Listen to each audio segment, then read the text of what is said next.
네, 안녕하세요. 취업 폭격기 제로민입니다. 여러분들 제가 첫 마디 무엇을 할지 알고 계시죠? 어, 열심히 공부하고 계시죠? 네, 열심히 공부하고 계셔야 됩니다. 그래서 일단 여러분들 열심히 하셔야 됩니다. 그래야지 노력은 이제 여러분들 배신하지 않기 때문에 다들 노력하고 있습니다. 지금 뭐 스터디 카페라든지 아니면 뭐 이제 퇴근하고도 열심히 하시는 이직을 하시려는 분들도 있고 다양한 분들이 있는데 그분하고 싸웠을 때 그런 사람들하고 싸웠을 때 내가 이기려면 좀 더 열심히 해야 되죠. 그래서 노력 없이 내가 열매를 얻는다는 것은 도둑이라는 거 여러분이 꼭 명심을 해주셔야 됩니다. 그래서 지금 막 이제 뭐 힘드실 거예요. 힘드셔도 조금만 더 참으면 되니까 여러분도 열심히 노력을 해주시면 감사하겠습니다. 네. 자, 오늘은 주제를 전산 IT 직무 공기업 최소 선택 기준에 대해서 좀 말씀을 좀 드리도록 하겠습니다. 이것은 이제 처음 준비를 하시는 분들도 있고 그냥 무차별적으로 이제 준비를 하시는 분들, 그다음에 입사 후 또 후회하시는 분들이 있어요. 근데 그런 분들을 좀 잘 살펴보면 어느 정도 교차점이 있습니다. 그래서 오늘 전산 IT 직무 공기업 최소 선택 기준에 대해서 이제 말씀을 좀 드릴 겁니다. 자, 이것은 이제 짤을 가져왔거든요. 제가 좀 짤을 가져왔는데 다 김치찌개입니다. 다 이제 공공기관이라는 거예요. 네, 다 공공기관이고 6천 원이라는 겁니다. 뭐 연봉은 뭐 회사마다 좀 다를 수가 있지만 어쨌든 공공기관에서 우리가 사무 경제 경영 빼고 우리 전산 그러니까 기술직 기준으로 제가 이제 말씀을 드리는 거니까 요거 좀 잘 챙겨 가셔서 여러분들이 이제 이렇게 얘기를 하신 분들이 있어요. 뭐 공기업은 물경력이다 뭐 이렇게 얘기를 하신 분들이 있는데 아마 이제 그러신 분들은 이 해당되는 카테고리에 들지 않고 그 다음에 플러스 내가 그 해당되는 카테고리에 들었음에도 불구하고 나 물경력이라고 생각하는데라고 하면 주어진 회사 업무만 하시는 경우가 많습니다. 그래서 우리는 이제 회사 업무 외에도 여러분들이 자기 개발이라든지 아니면 어떤 내가 이제 회사의 업무를 수행하면서 개선점이라든지 이런 것들을 찾으셔야 되거든요. 그런 경험들이 여러분들에게 다 토대가 되는 겁니다. 근데 그런 것들 없이 그냥 회사 그냥 다니면서 주어진 업무만 하고 그 다음에 뭐 이제 칼퇴를 바라고 그 다음에 퇴근하고 아무것도 안 하고 자기 개발도 안 하고 그렇게 되면 당연히 물경력이죠. 이것은 뭐 어디를 가든 다 물경력이 될 수밖에 없습니다. 내가 뭐 네이버나 카카오나 가서도 거기서 주어진 업무만 하고 그 다음에 퇴근하고도 자기 개발 안 하고 뭐 스터디라든지 주말 나와서 어떤 코딩이라든지 이런 것도 공부를 안 하면 그냥 도태되는 겁니다. 이것은 모든 회사 월급쟁이들이 똑같은 그런 것들이기 때문에 그런 거 생각을 하시는 분들은 좀 다시 단디 먹으시기 바랍니다. 자, 이제 한국대학교 티어입니다. 자, 이것을 제가 이제 왜 보여드릴까요? 자, 뭐 서울대, 뭐 카이스트, 뭐 고려대 이렇게 있습니다. 뭐 이렇게 있는데 이것을 잘 보시라는 겁니다. 자, 이것은 또 뭘까요? 2021년도 있는데 제가 좀 깜짝 놀란 게 2023년도도 있어요. 2023년도. 자, 이렇게 해서 이제 서열을 매겨 놓는 겁니다. 근데 이거 서열을 매겨 놓는 기준이 뭔가요? 뭐 평판이라든지 뭐 연봉이라든지 뭐 그런 것들을 이제 막 이렇게 정해가지고 어떤 그런 우리가 속히 얘기하는 그런 이제 커뮤니티 사이트에서 이제 이런 것들이 잘 돌고 있는데 이런 것들은 사실 의미가 없다는 겁니다. 우리 기술직에서는 이런 것들은 기술직에서는 전혀 의미가 없어서 뭐 어딜 가든 우리는 어쨌든 제가 전에도 이제 그 세미나에서 말씀드렸던 것처럼 100세 인생이 시작됩니다. 100세 인생. 그래서 여러분들이 이 해당되는 공공기관에서 내가 정년 때까지 다닐 거야라고 하시는 생각들은 저는 좀 아니라고 생각하거든요. 근데 그렇게 해서 만약에 이제 정년까지 갔어요. 그 다음에 40년은 어떻게 지낼 건지, 그 다음에 30년은 어떻게 지낼 건지, 그거에 대해서는 지금 미리라도 고민을 해보셔야 된다는 겁니다. 그래서 절대 이렇게 이제 단순하게 뭐 S등급이다, 뭐 A등급이다 이렇게 생각해서 거기만 준비를 하시고 그 다음에 그 이후에 내가 어떻게 커리어를 잡아갈지, 그 다음에 내가 어떻게 먹고 살지, 어떻게 재테크를 할지, 내가 어떻게 살아갈지 이런 것들에 대해서는 전혀 고민이 없다는 겁니다. 그래서 이런 것들은 사실 전혀 의미가 없고 그 다음에 또 이런 것들도 있어요. 뭐 전문직이랑 공무원, 뭐 금융권, 공기업 뭐 이것은 뭐 레벨이 의미가 없어요. 이게 레벨이 의미가 없는 게 그 중소기업 다니시는 분이 강남에 집이 있습니다.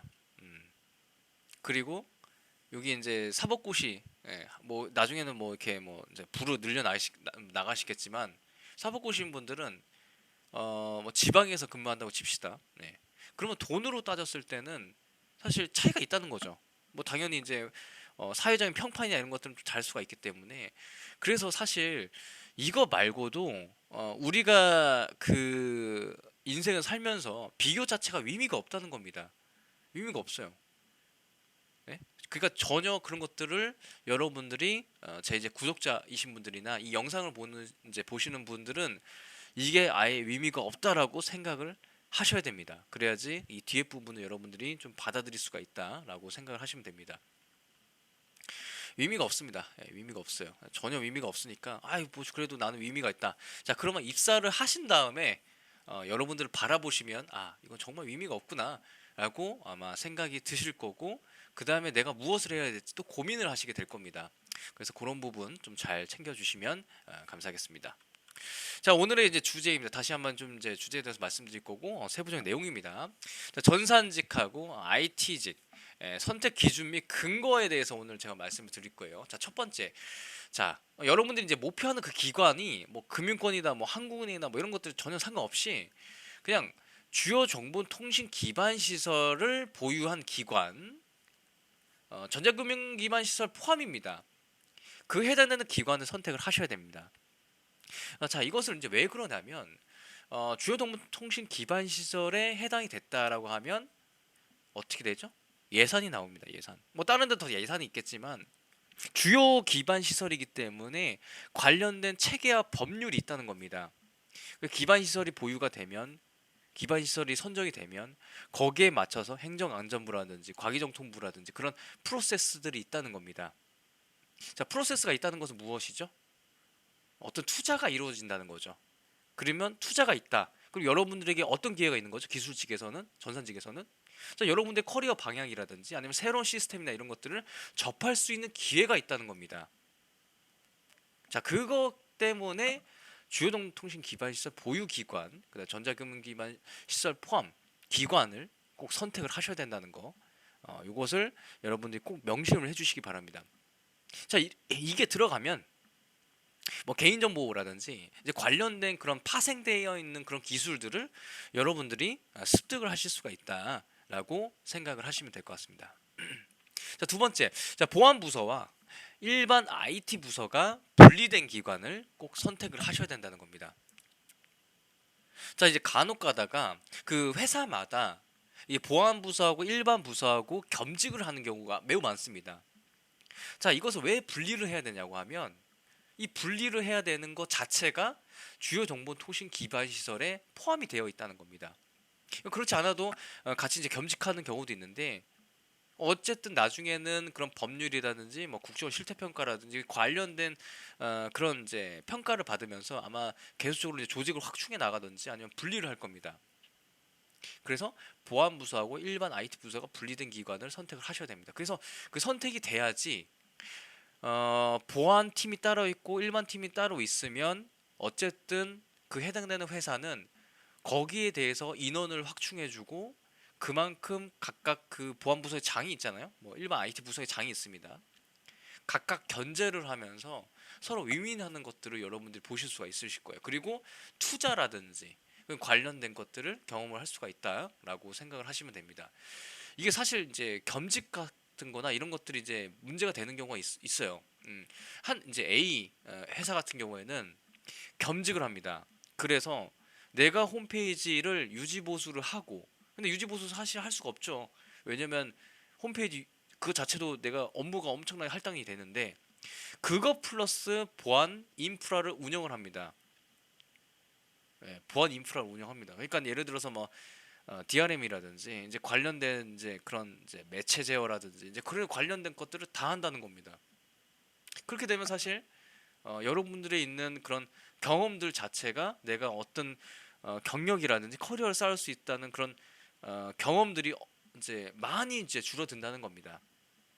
왜냐면 나 이것도 조금 하고 저것도 조금 하고 하는데 내 머릿속에 들어오는 거 없고 그냥 솔루션 운영하다가 끝나는 경우가 많습니다. 그래서 그런 것들은 여러분들이 좀 잘 체크를 해보시면 될 것 같고요. 자, 세 번째, 전체 직원의 10%가 전산 IT로 구성되어 있는 기관을 선택을 하셔야 된다는 겁니다. 예를 들어서 2,000명이다. 그럼 한 200명 정도가 전산하고 IT 구성이 되어 있으면 가장 좋고요. 이제 어쨌든 이제 10%라는 그 기준이 어디서 나온 거냐면 과기정통부에서 나와 있는 그 비율이 있거든요. 그래서 이제 보통 이제 그 소프트웨어 진흥법이라든지 이제 그 관련된 그런 법령들이 있어요. 그래서 이 인원들을 해야지 뭐 IT 투자라든지 이런 것들이 좀 더 이제 전산화라든지 뭐 요새는 뭐 정보 이제 공개 이제 정보 공개라든지 이런 것들이 좀 잘 이루어지잖아요. 디지털 정부라고 이제 진행이 되잖아요. 그래서 이런 것들은 이제 맞추려고 계속적으로 이제 법령이라든지 어떤 규정이라든지 평가에다가 다 들어갑니다. 그런데도 10%가 못 맞췄다라는 하는 기관 같은 경우는 제가 봤을 때는 10%를 딱 채우라는 게 아니라 10% 내외로 있습니다. 내외로. 근데 만약에 3%다. 2%다. 그러니까 200명이라고 하면 10% 20명 정도가 전산팀이 되어야 되는데 뭐 4명이다. 5명이다. 이렇게 되면 사실 문제가 있다는 거죠. 그만큼 투자가 이루어지지도 않고 인력 개발이라든지 이런 것들을 C레벨에서 여러분들을 거의 이제 터치를 하지 않는 경우도 많습니다. 아 뭐야 뭐 전산팀 뭐 자 그렇게 되면 어떤 것들을 하게 되죠? 예산이 많이 없어요. 그러면 내가 PC를 포맷해서 PC 세팅해주고 그다음에 전화기 끌어주고 그런 것들을 업무를 하게 될 가능성이 매우 높다는 겁니다. 왜냐면 다른 내가 같이 이제 취업 준비하다가 다른 친구는 이제 기반시설 있는데 갔어. 그럼 거기에서 내가 어떤 전산 시스템이나 이런 것들을 크게 다룰 경험들이 있는데 나는 여기에서 이제 PC 뺐다 꼈다 하고 그다음에 하드디스크 SSD 바꾼 다음에 박수 쳐주고 이런 업무를 하게 될 가능성이 높다는 겁니다. 그래서 여러분들 좀 잘 선택을 하셔야 되는데 그것 때문에 아마 내 전산 업무가 자체가 그냥 PC 유지 보수하는 것들이다라고 생각을 하시는 경우가 있어. 근데 그것은 아주 짧은, 아주 좁은 세상에서 시야를 이제 바라보는 거다라고 생각을 하시면 될 것 같습니다. 자, 이제 네 번째. 자, 전산하고 IT 분야에 투자를 많이 하는 기관을 선택을 하셔야지 여러분들에게 뭐가 들어온다? 교육의 기회, 그다음 시스템 운영의 기회, 커리어의 기회, 경험의 기회가 많이 주어진다라고 생각을 하시면 될 것 같습니다. 뭐 전산 IT 분야에 투자를 많이 하는 기관은 검색해 보시면 그냥 바로바로 나오죠. 네. 어떤 뭐 금융이라든지 금융 같은 경우에는 실제적으로 전자금융 기반 시설에다가 이제 관련된 그런 인프라부터 시작해서 전체 직원의 10%는 그냥 넘고요. 이제 10% 넘고 그 다음에 이제 전산 IT 분야 뭐 요새 뭐 CBDC라든지 뭐 관련된 그런 투자를 좀 많이 하다 보니까 인원들이 또 많이 확충이 되고 그런 것들이 이루어지는 거죠. 그렇다고 해서 내가 뭐 교통이라든지 항만이라든지 에너지라든지 이런 데도 뒤처지지 않다 이제 뒤처지지 않는 겁니다. 거기에서도 나름대로 그런 시스템들이 있고 운영하고 신기술을 접목해야 되는 것들이 좀 많아요. 그래서 그렇게 돼야지 여러분들이 거기서 내가 적응을 하고 아 내가 이 해당되는 업무를 좀 적성이 안 맞을 수도 있잖아요. 적성이 안 맞을 수도 있습니다. 이건 어쩔 수 없어요. 이게 사람이 딱 난 이거 맞아라고 했는데 해보니까 일을 해보니까 공부하는 거와 다르게 너무 좀 힘들다라고 하면 다른 부서로 옮길 수 있고 그런 기회들이 있다는 겁니다. 그것도 3번, 4번 매칭이 되는 겁니다. 근데 인원이 3, 4명, 5, 6명밖에 없어요. 예. 그러면 내가 막내로서 여러분 신입사원으로서 들어가잖아요. 그럼 제일 힘든 거를 하는 거예요. 어쩔 수 없어요. 내가 좀 더 능력이 있고 뭐 그게 있다고 해도 당연히 이제 선임 직원들이 있으니까 내가 업무는 좀 힘들고 그런 것들 잡무를 좀 많이 하는 거죠. 그래서 그런 것들에 대해서는 여러분들이 꼭 생각을 해 놓으셔야 됩니다. 자, 다섯 번째. 제 이제 회사는 아니면 내가 들어갈 회사는 주요정보통신 기반 시설이 보유가 안 됐는데 난 정말 가고 싶어요라고 하는 경우도 있습니다. 근데 아마 5번의 항목이 포함이 될 거예요. 이거는 공공기관 말고 뭐 코스콤이라든지 뭐 한정 KDI라든지 이런 관계회사, 이런 협력사들, 자회사나 이런 것들을 제가 이제 말씀을 좀 드리는 겁니다. 그래서 주요 정보통신 기반 시설, 전자금융 기반 시설도 마찬가지입니다. 미보유 시 내가 갈 회사가 그게 미보유다. 그런데 내가 거기에서 관련된 관계사다. 관계사 자회사라든지 이런 것들이 된다고 하면 그것을 선택하셔도 크게 뭐 문제는 없습니다. 왜냐? 어쨌든 업무 자체를 주요 정보 통신 기반 시설 필드에서 그 해당되는 플레이그라운드에서 내가 업무를 하기 때문에 문제가 없다는 겁니다. 그래서 꼭 5가지를 선택을 해주셔야 된다라고 저는 생각이 됩니다. 제가 개인적으로 여러 가지 좀 서칭을 해보고 여러 가지 좀 연구를 해보니까 이렇게 좀 5가지가 나왔어요. 이런 것들을 생각을 해보면 아까 전에 위에 있었던 뭐 S, 뭐 A, 뭐 B 클래스, 뭐 C 클래스, 뭐 D 클래스, EF 이런 것들이 의미가 없다는 겁니다. 왜냐? 우리는 기술직이고 전산 IT이기 때문에 최신 신기술을 접목시켜서 내가 소화해서 내가 음식을 먹고 소화해야 되는 그런 어, 업무를 하시는 분들이거든요. 여러분들이 그것도 음식이 엄청나게 빠르게 들어옵니다. 신기술이 엄청나게. 그럼 그것을 내가 소화시켜서 처리하고 내가 큰 시스템을 운영하고 이런 것들이 쌓이면 나중에 내가 60세 정년이 되었을 때 그때 내 과거를 돌아보면 큰 시스템 그 다음에 큰 필드에서 놀았기 때문에 그런 관련된 경험이나 이런 것들을 남들보다 더 뛰어나게 할 수가 있다는 거죠. 내가 뭐 100억짜리 사업을 하시는 분들도 있고 이렇게 보는데 이런 1번부터 5번까지 포함되어 있는 기관에서 내가 큰 시스템 하면 뭐 2, 30억 뭐 더 넘습니다. 그런 것들 한 사람하고 단순하게 내가 PC 교체하고 마우스 사고 SSD 사고 이런 것들을 했던 업무하고는 차원이 다른다는 거예요.